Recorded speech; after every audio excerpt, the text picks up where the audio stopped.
Okay, I'm really excited to be here today with Dani Spies. Dani is a health, wellness, and weight loss coach, and she has this awesome website, cleananddelicious.com. But the real reason I'm excited to have Dani on today, besides all of those awesome things, is because she has the best Instagram story. She's so no nonsense. She has amazing thoughts about feeding kids. She's a fellow mom, like most of us listening.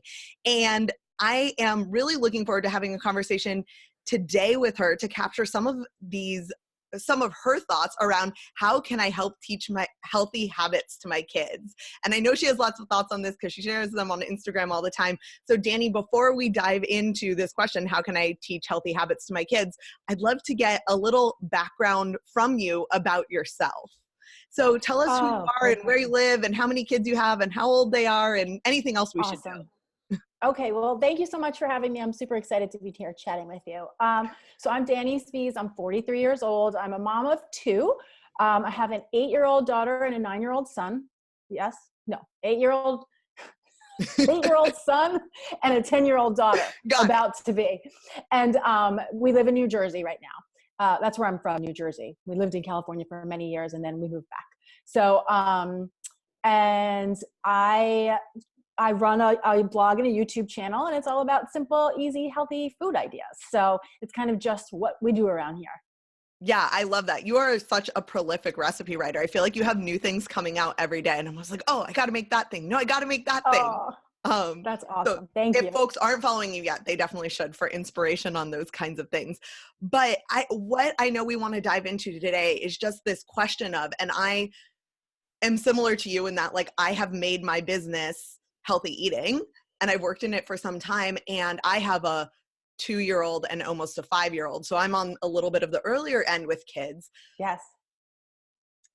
But I think in my head, I had thought, like, if I just feed my kids vegetables as their first food and then do all the things I know I should do, they're just going to eat healthy because that will be their only option.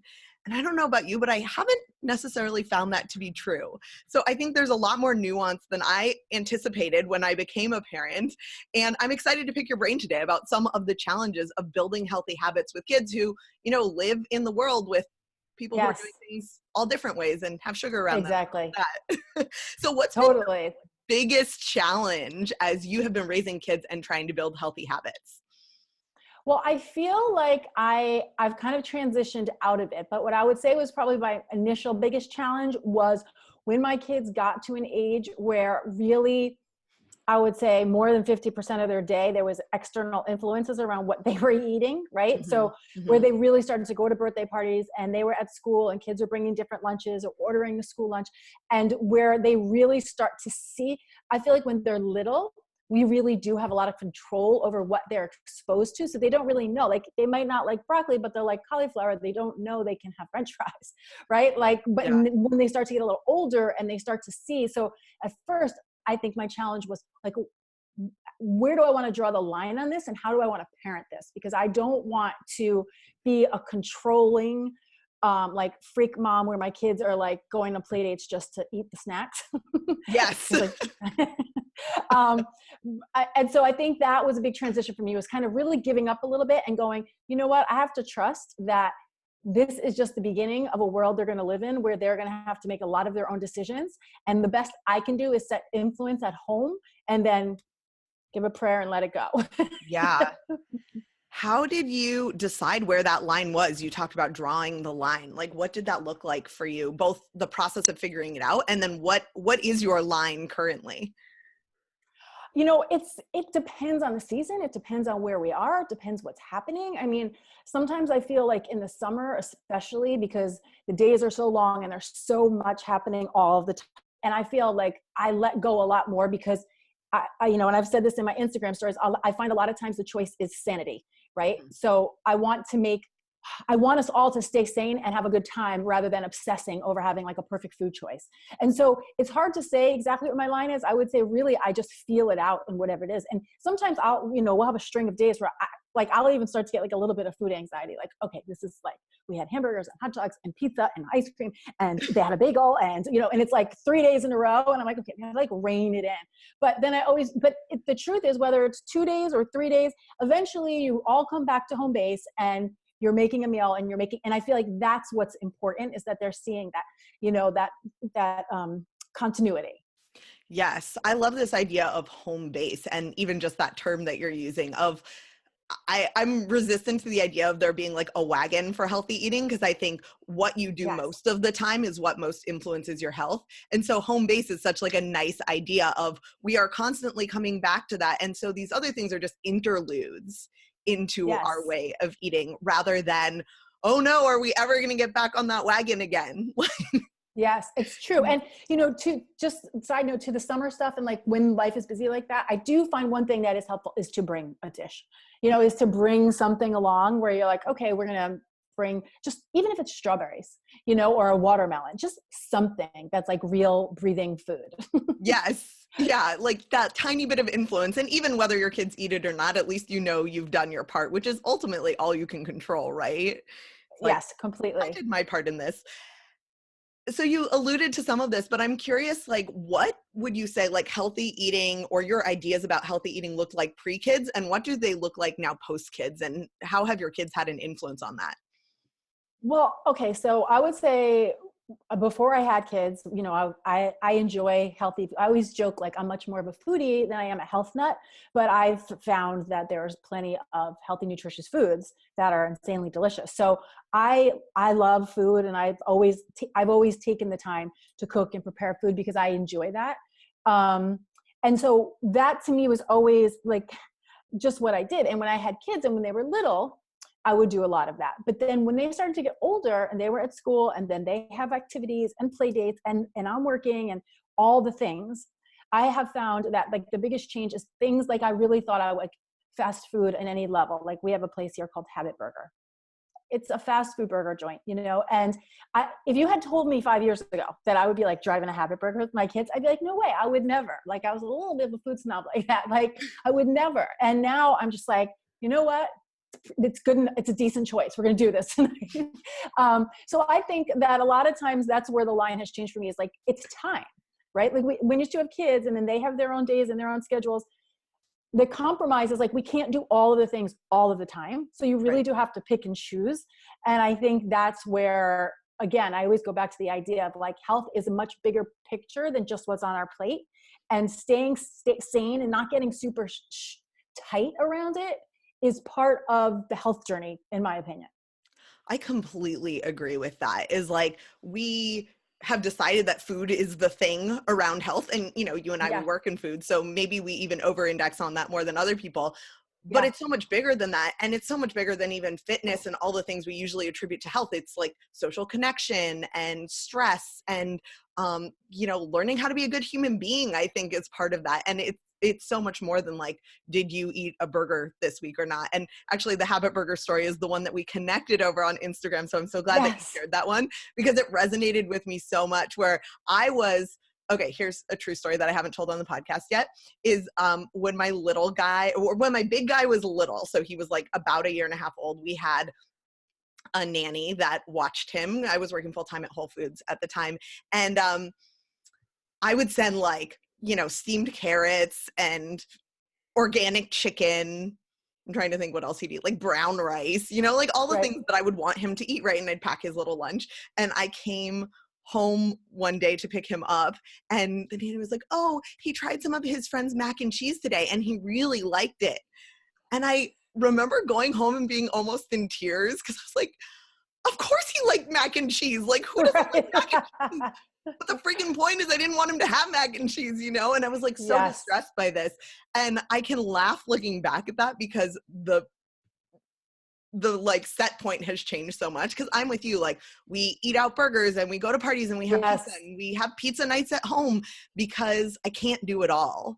And my mantra has Yes. always been like, you can do anything but you can't do everything. And lightening Yes. up I love has that. like gone a long way to actually, I think, making us healthier overall, instead of like stressing Yes. about the tiny minutia.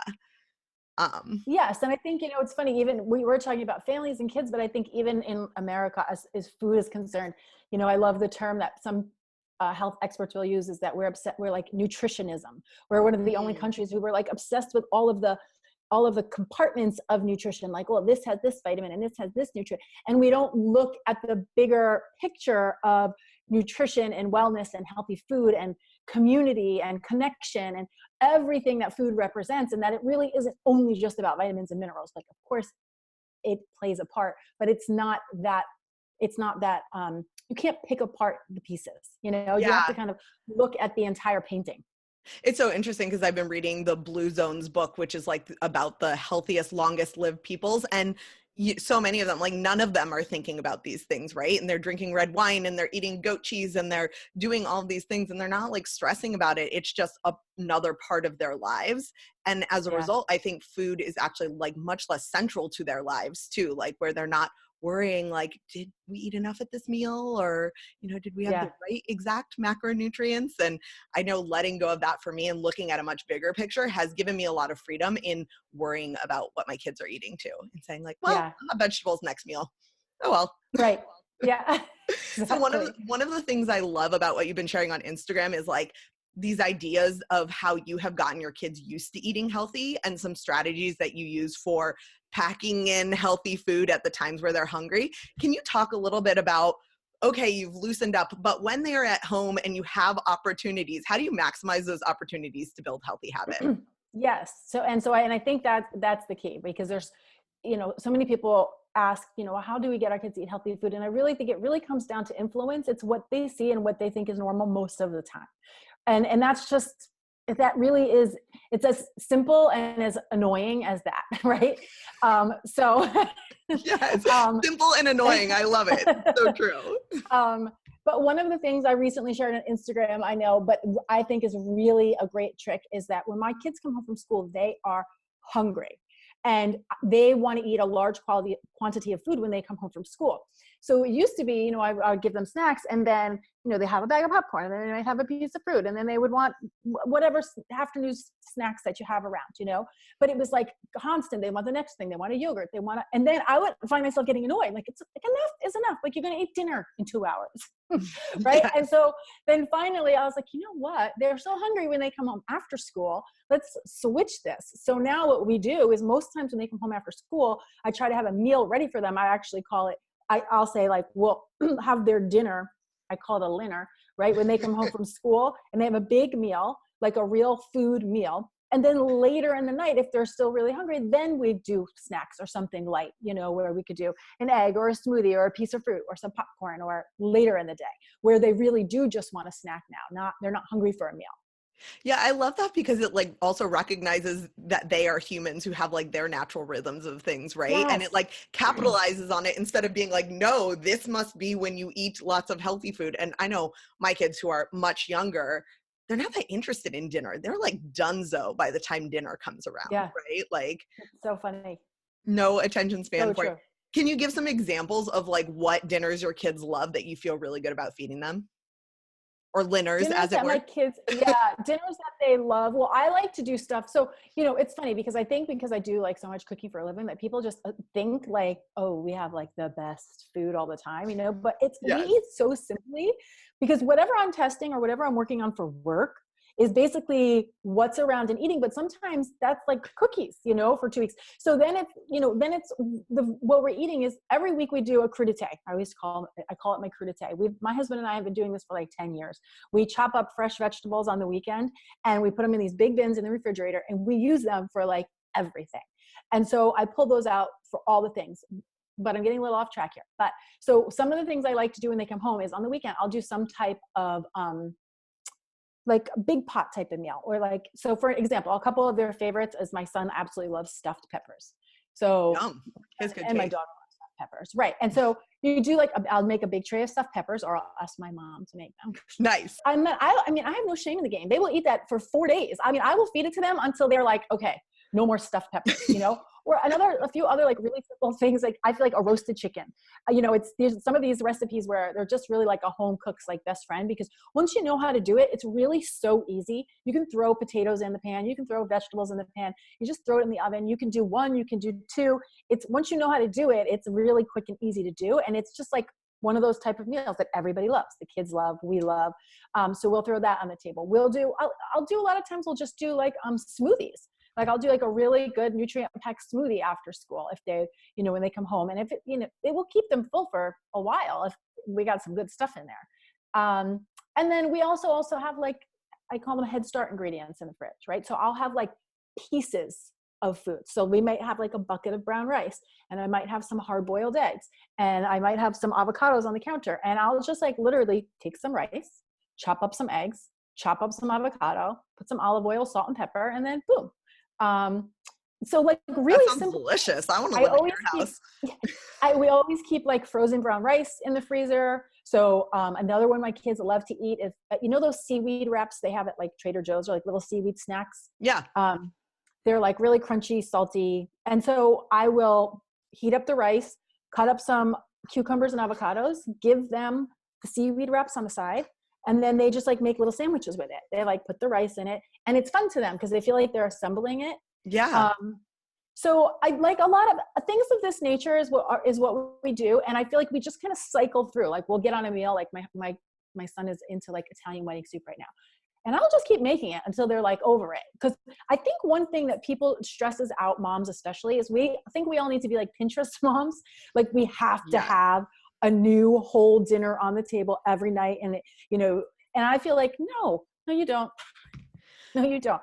I'm with you 100% on that. One of the things I've been trying to share more of is like, I think in sort of the social media age, and I'm still in building up my social media phases, I'm like, oh, I got to share perfect pictures of things. And I'm kind of like, I'm sort of over that. Like what we have for dinner is a random assortment of leftovers that I'm like reheating and putting on the table. And if you want this, cool. And if you don't, sorry, that's what's for dinner.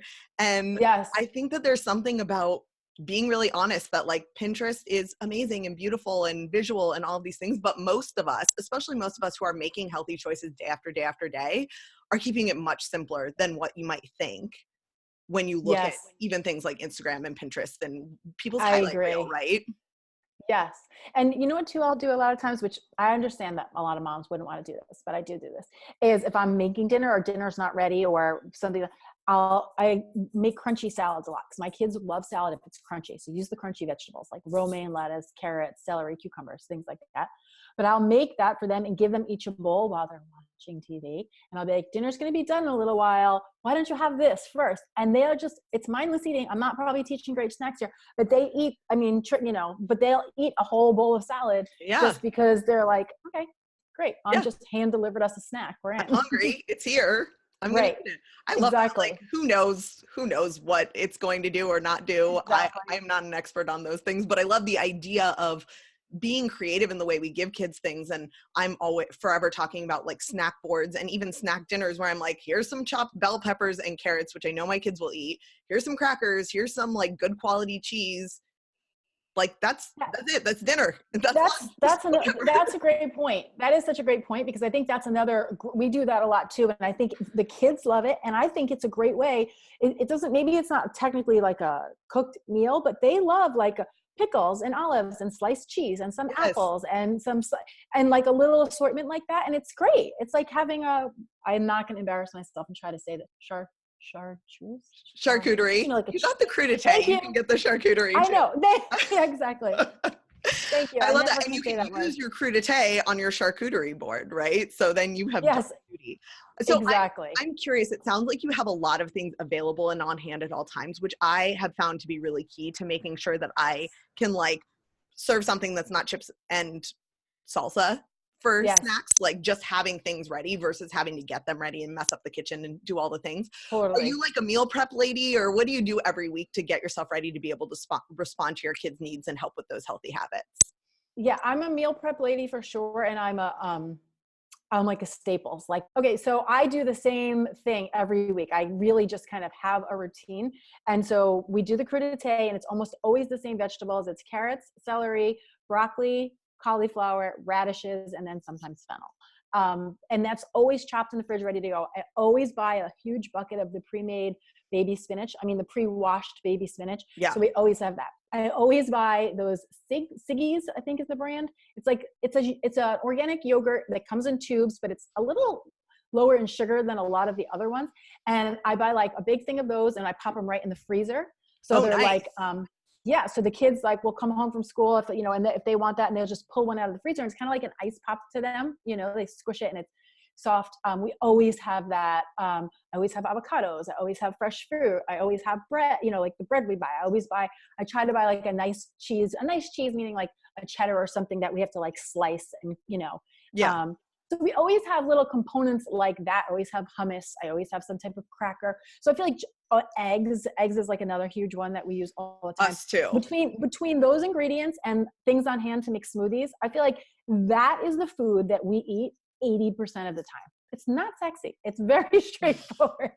It's just like simple every day. And then depends what I'm working on, and that'll get added to the mix. And then maybe I'll pick a dish or two to actually make for us, like the soup or the stuffed peppers, so that we have that. But it's all Head Start ingredients. Really, the only time I really cook like a meal from scratch is on the weekends. Like I love like a Sunday dinner.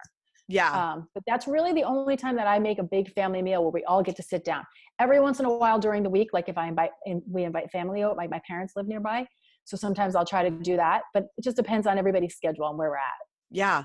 I resonate with this so much because I run a meal planning membership. So I send meal plans out every week, but also for myself, like I plan no more than 3 dinners a week. And people often look at me like, well, then what do you have? Because I've been planning, you know, every breakfast and lunch and dinner. And I'm like, that's where you're going wrong. You're making it so hard on yourself because we have leftovers, we have something in the freezer, we have snack dinner, we have all these things. And I'll link to the episode from last week. I'll put the show notes at cookingwithafullplate.com/healthy habits for kids. If folks want to check that out, but yeah, like no more than 3 dinners a week. That's all that's happening. And it sounds like you're kind of the same mindset is like, I'll put some other things together. There will be dinner available every night, but it's not going to be fancy or a menu or anything like that.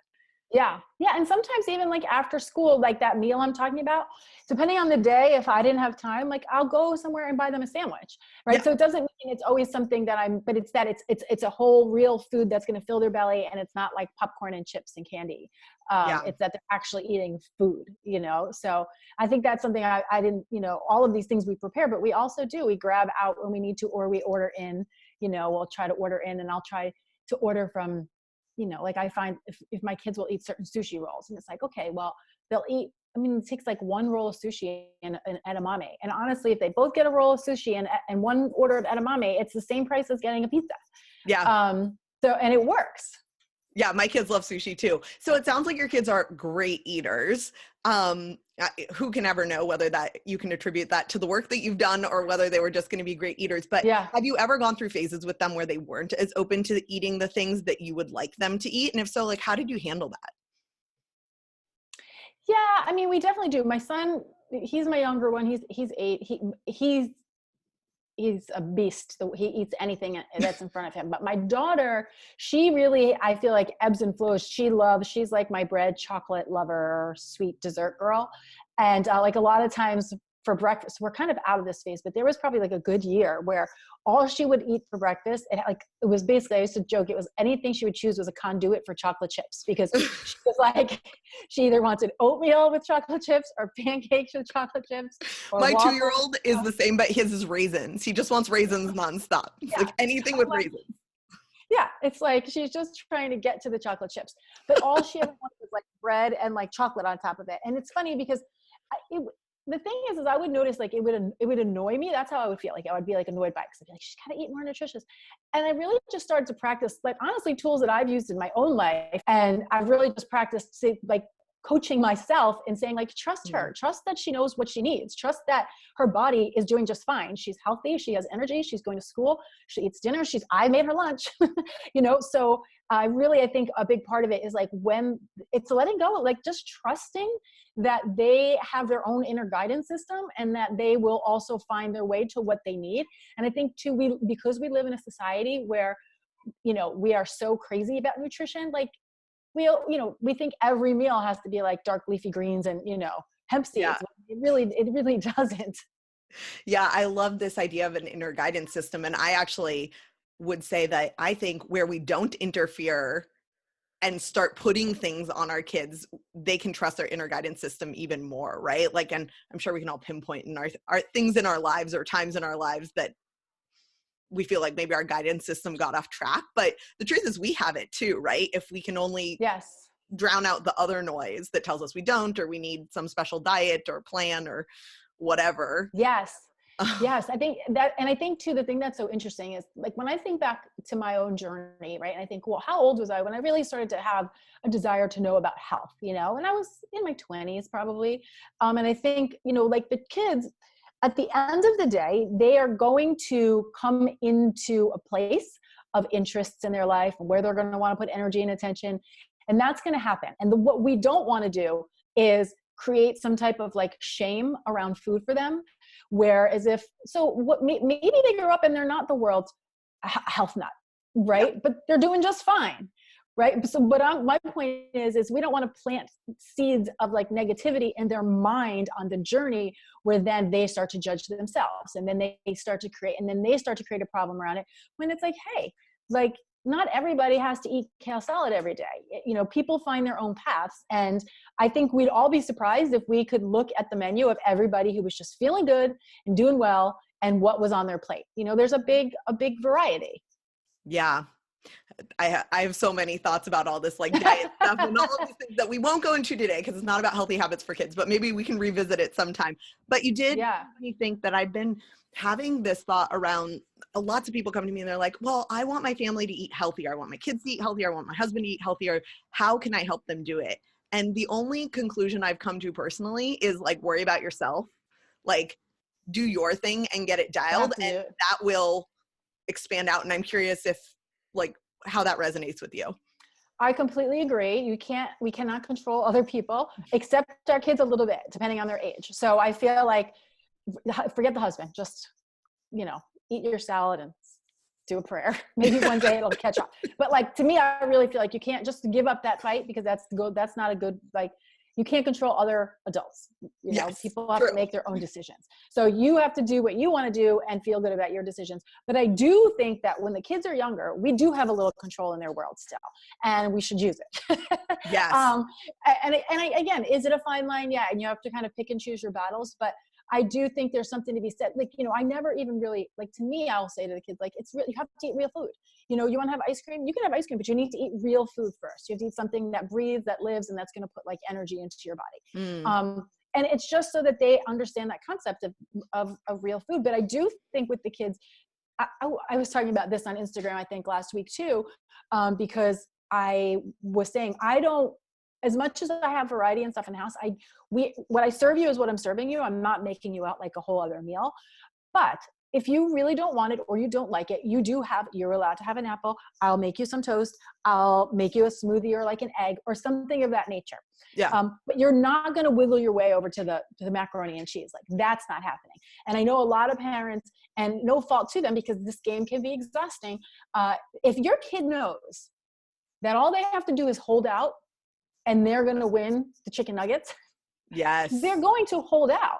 They're going to hold out. So I always like joke around that you want to give them a little bit of empowerment and like make them feel like they have choice and variety, but we do still hold the cards.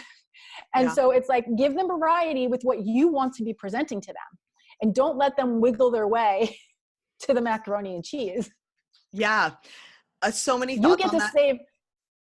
We get to save the macaroni and cheese for when we want to serve it, for the nights when we want to serve it. I'm so glad you said that, because I was like, well, I mean, we eat macaroni and cheese in my house, but I think it's an important distinction that it's always my choice, right? Like, and I say this about dinner in general, we division of responsibility. So I'm in charge of what's served. And this is a conversation I've been having a lot with my almost 5-year-old, because he'll be like, I want, even if it's like a pear, I'm like, that's not on the menu right now. Or last night he wanted a bagel and cream cheese at dinner time.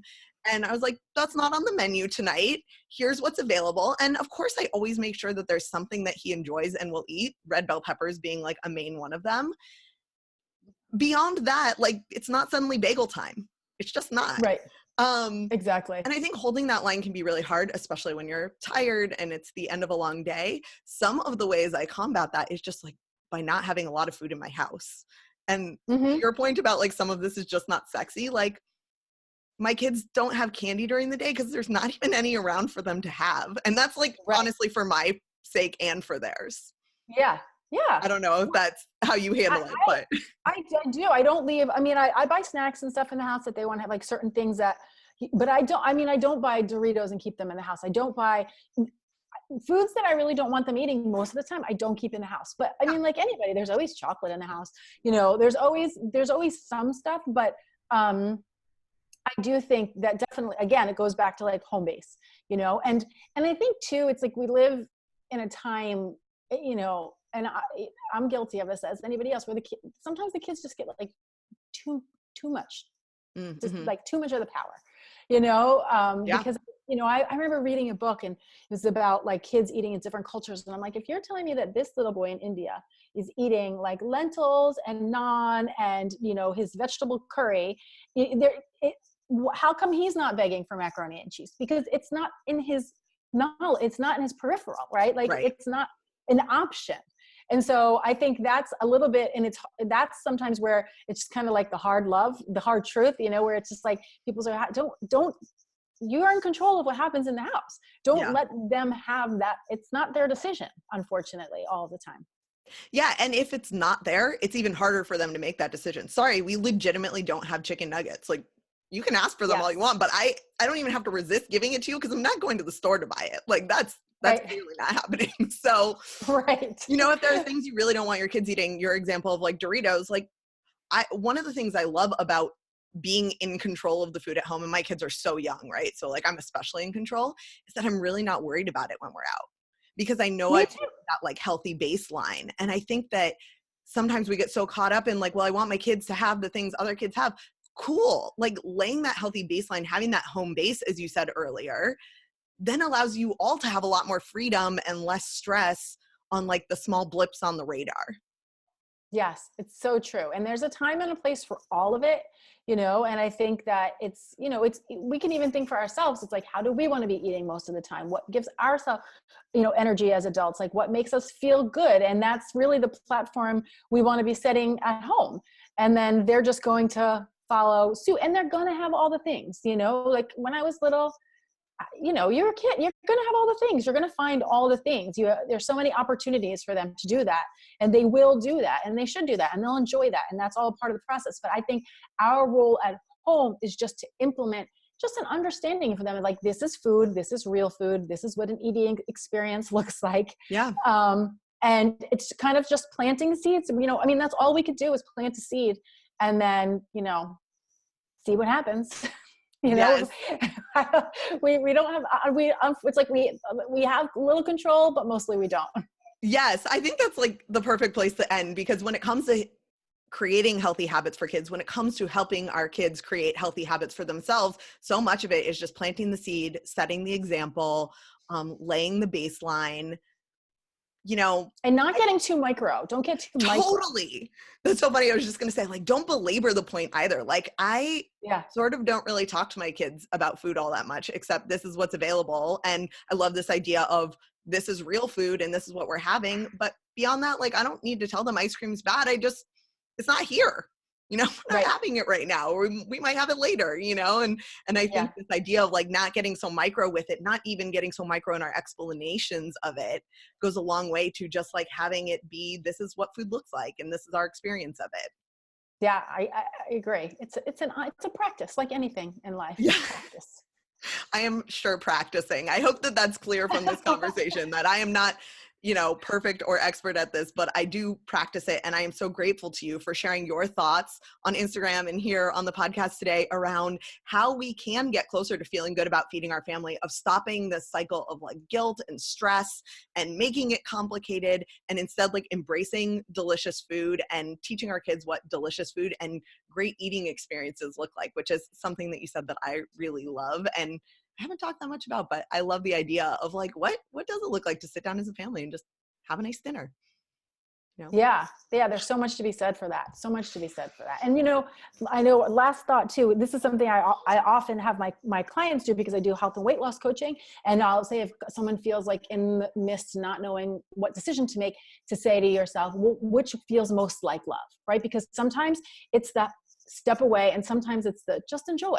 And I feel like we can do the same thing with ourselves and with our kids, right? It's like in the moment posing that question, and then just letting the truth be the answer, and then being okay with that. Yes. Oh my gosh. I love that question. What feels most like love? And that was perfect because at the end of every episode, I've been aspiring to give people like one thing they can do as a result of listening. And I love this idea. My challenge to you listeners is to ask yourself this week, what feels most like love? And then you can pop over, find me on Instagram, Cooking with a Full Plate, and let me know, like, what did that exercise feel like? But Dani, you had so much amazing information here today. I know you do health, wellness, and weight loss coaching, and I would love to tell folks where they could find your amazing recipes. I'm hoping you have this roast chicken and some of your amazing sounding smoothies that I can link to. And also, like, what else folks can expect to find from you over at cleananddelicious.com. Yeah, awesome. So we have a weekly cooking show on YouTube. So every week we put out a new video with a new recipe or whatever it is we're sharing around healthy tips in the kitchen. Nice. And then on my blog, cleananddelicious.com, that's really like the house where all the recipes live. So all of the recipes and tips, everything's on my website. All the recipes are printable. And then on Instagram and on Facebook, I'm just clean and delicious, clean and delicious, clean and delicious. Awesome. If you guys are not yet following Dani on Instagram, I can't recommend it enough. I love watching your stories, and I'm so appreciative to you for coming on today, but also just for your like honest sharing throughout. Your straightforward and no nonsense style is just like such a breath of fresh air in a space where it sometimes feels like everything gets really complicated. So thank you for sharing that. Oh, my pleasure. Thank you so much. I love that. I love Instagram. You don't have to brush your hair. I love that. I'm still practicing that part. I'm like, oh, I can't Instagram right now. Once you break that mental thing, you'll never brush your hair again. Amazing. All right. Well, that's my goal for this week. So Awesome. Thank you guys for listening. I hope you'll check out Dani at cleananddelicious.com, and I will talk to you again next Tuesday. Take care. Stop our recording.